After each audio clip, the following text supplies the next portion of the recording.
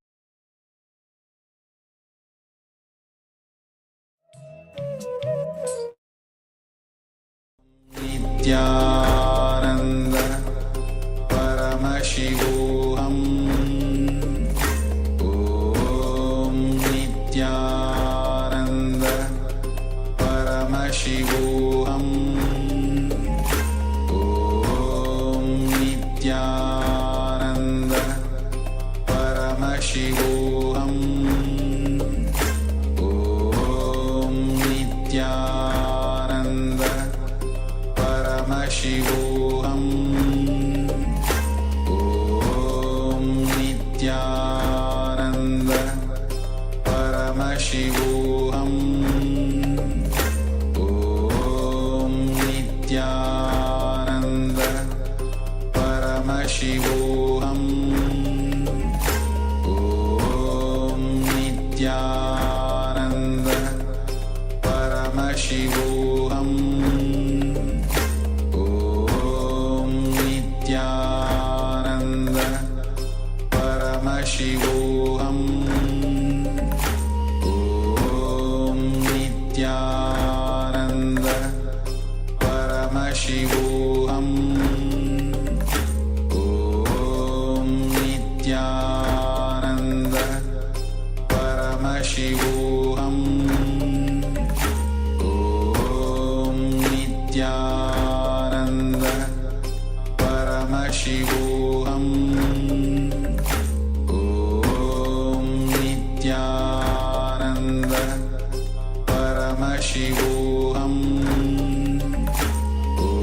Om Nityananda Paramashivoham Om Nityananda Paramashivoham